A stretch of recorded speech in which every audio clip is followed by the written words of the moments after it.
What's up? What's up? We're into it. Back again. It's been a while. Definitely has been a minute and a half. I took a break over summer from jumping on the live, but yesterday was a pretty big day, so I felt compelled to jump back on. A few things that's been happening on my end, so I'll give you the update, give my thoughts on a few things that's been happening in current events. Obviously, there's some pretty big items that have come up over the last few months and also over the last few weeks, last few days. So I'll give my 2 cents on all of that, and I suppose we'll get into it. I've upgraded, I suppose, a few of the things that I'm working with now. Obviously got the mic, got a good camera, got the lighting, got the setup. I ran a few podcasts last year and the year before, and I guess that was just like a little bit of a test to see how it all went, see if I enjoyed this type of stuff, and I think I do. It's a cool way to meet people, hear other people's thoughts, hack into other people's insights and gain a little bit of knowledge of some smart people. So hopefully there'll be some good people in the mix coming on the show a little later on in the year, or maybe a few next month even. So we'll see where that all goes. Obviously got uni rock and rolling now. It's been a very different start to the year because of this whole COVID thing. Like many industries and many sectors and many ways of life, uni has been affected by it. So I'll talk a little bit about that. But yesterday was I started the day off and it was a really good day. We had classes. Everything's online. I'll just set the scene a little bit. So this is O Week down in Dunedin. O Week is orientation week. It's when people get back into Dunedin. There's usually lots of parties happening around the place, a lot of flat parties, a lot of all the first years move into the halls of residence, so the population in Dunedin like doubles overnight at the start of the week, and there's a lot going on, a lot of activities. There's sports clubs and cultural clubs advertising what's going on around uni, so it's a really vibrant time normally, but since it's COVID at the moment, there's COVID about, it's been a different start to the year. All the classes have gone online except for key crucial ones where they think the practical aspect is really important for our students to learn the content. So it's just a bit different from usual. Yesterday I started the day off. There were a couple of classes, a tutorial or two, and we had our first lab for the year, and this lab was a craniotomy. So for anyone that gets queasy at disgusting stuff or isn't good with blood or body parts, this is the time to tune out, because I'm about to describe what a craniotomy is. Mute the sound for the next 5 minutes, do whatever you've got to do, because some people won't appreciate this. But for students like myself going through the medical program, this is probably one of the highlights of our medical course. It was really cool, because a craniotomy, for those who are wondering, essentially we take off the top of the skull, and we check out the brain and study the structures and the physiology and everything that goes into making the brain tick. A few fun facts about the brain.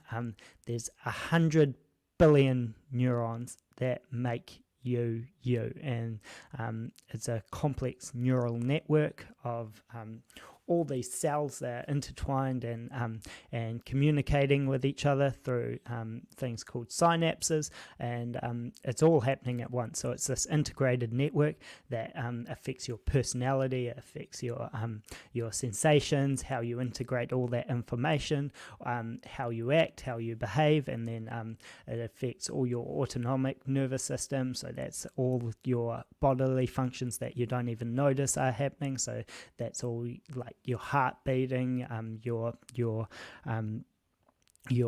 digestive system. All this is happening at once, and the brain is the control center for all that. So we got to yesterday jump into a lab and examine these cadavers. Cadavers are bodies or people that during their lifetime they decide they want to donate their body for science. So we are lucky enough and privileged enough to be able to have that resource, have those people. They passed away, and then we get to study their bodies, study the physiology, study the anatomy, so that then hopefully it makes us better doctors in the future. So a highlight of the medical course is definitely this one lab where we get to study the brain in a really practical way and hands-on way. So we got in there.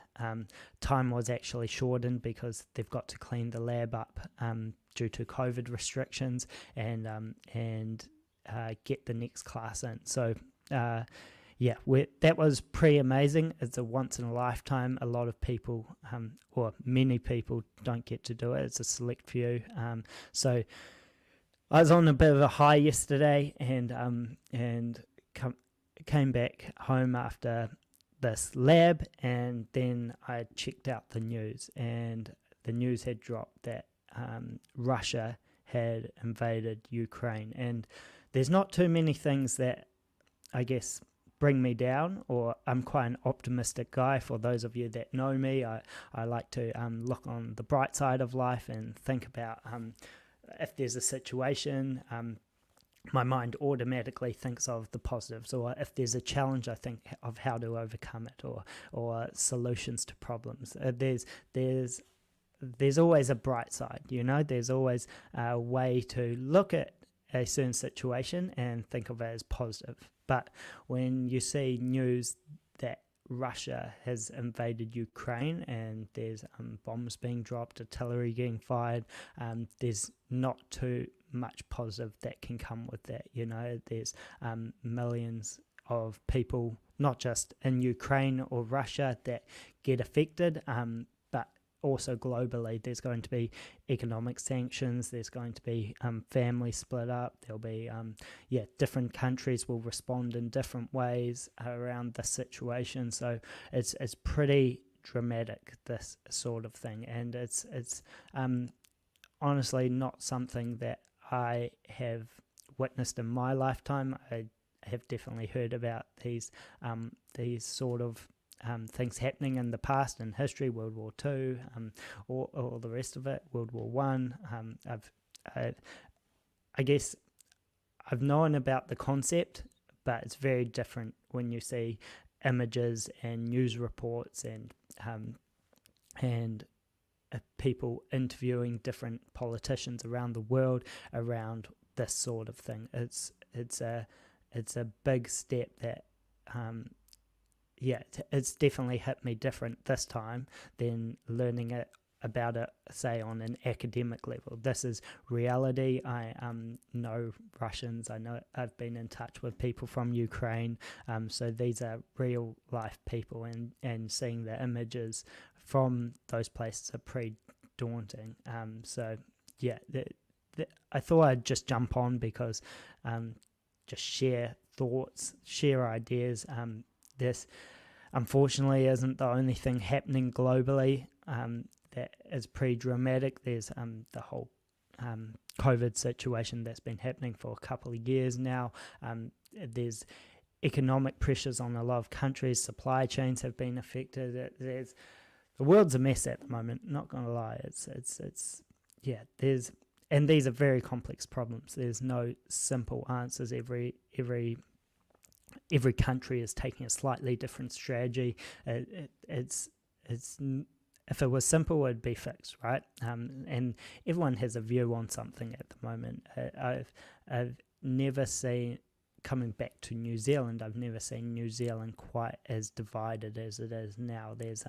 There's business interests, there's health interests, so you've got a lot of people debating about whether the lockdowns in New Zealand was worth it, and whether we've got the right strategies in place now that the cat's out of the bag with COVID in the community. There's also a lot of people who have a lot of hardship that can't bring in an income.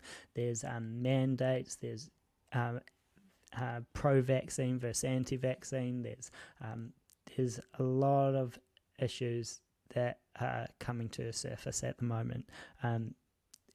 Everyone has a tough job to reunite the country. It's not.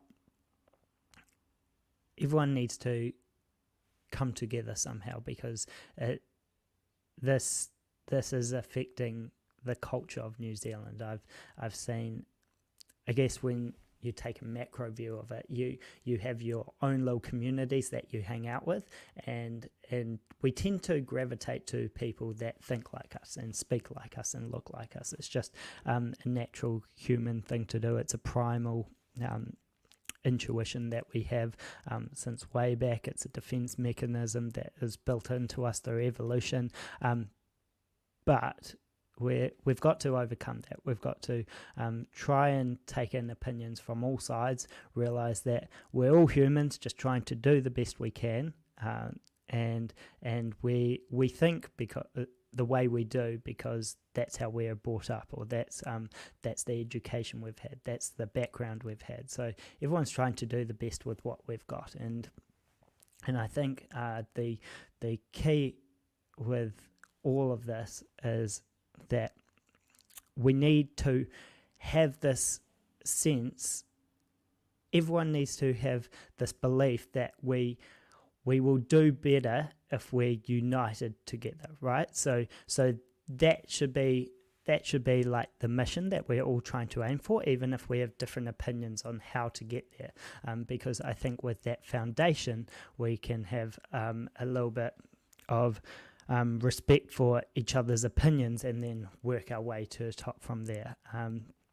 It's been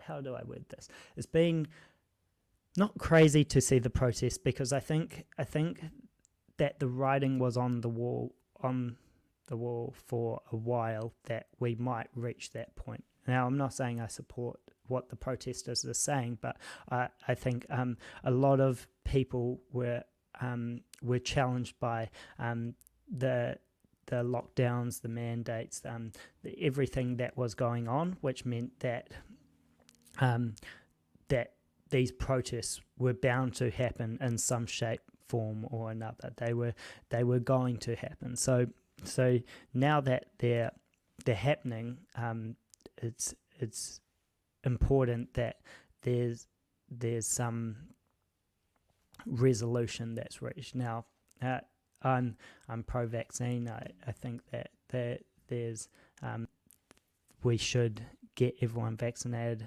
no doubt about that. But we need to understand that there's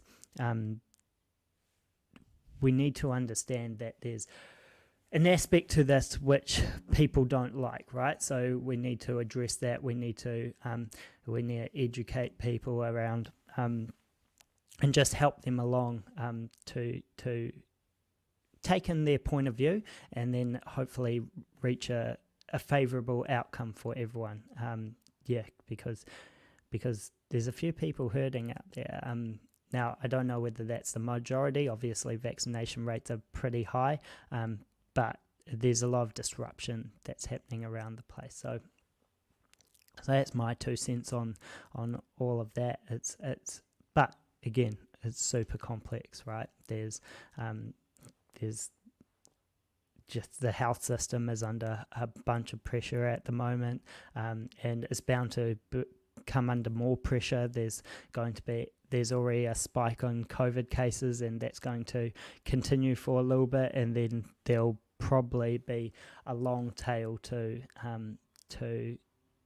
the COVID cases in the community. So yeah, this is going to be personal opinion, and I'm not an epidemiologist, I'm not an expert. This is just what my gut is telling me. This is going to be a little bit of a bumpy year for a lot of people. So yeah, no community, no person, no region has been untouched by COVID over the last 2 years. It's affected our friends, our family, and our whānau. So we need to, it's. I feel for a lot of people because they're doing it really tough. And so the people who are in positions of power or do have financial backing or do have the business now, I believe they have the responsibility to help those who don't. There's this amazing man that comes to mind, Dave Letele. He's part of BBM. Look him up. He's amazing. I've followed him on socials for the last 2 years. In my mind, he's the pinnacle of what people should aspire to be and do. So he organised a fitness group essentially called BBM, Butterbean Motivation, and got your average person to start exercising. Simple thought, simple idea, but he's grown a bit of a following, and he's targeted those populations that need it most. So these are the people that have comorbidities, or that they are obese, or they haven't exercised in a decade. They're the people who really struggle with exercise and health, and that's who he targeted. And so he went through and got these exercise programs together and built this community where they wouldn't feel intimidated or wouldn't feel that it was too much for them to come along.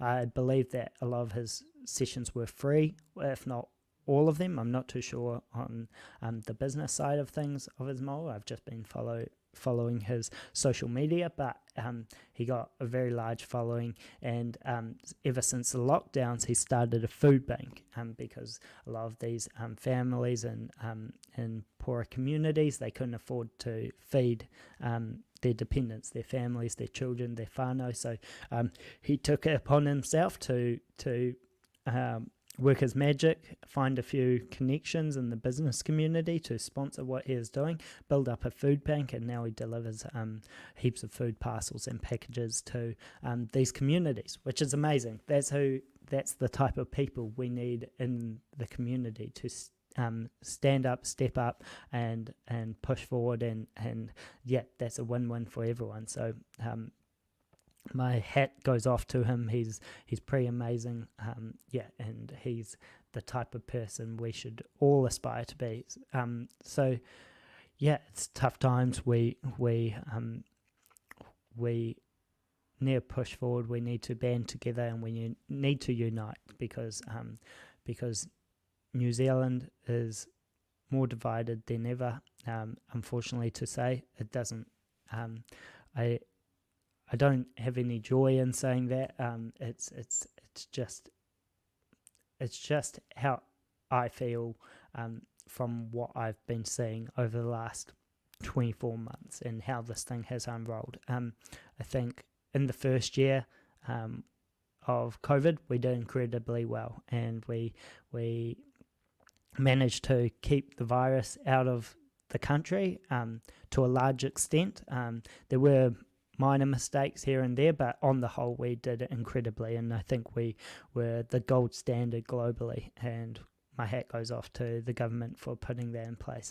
Second year there weren't as many adjustments, and we could have done a little bit better, and now we're knocking on the third year's door, and people are getting pretty riled up over quite a few things.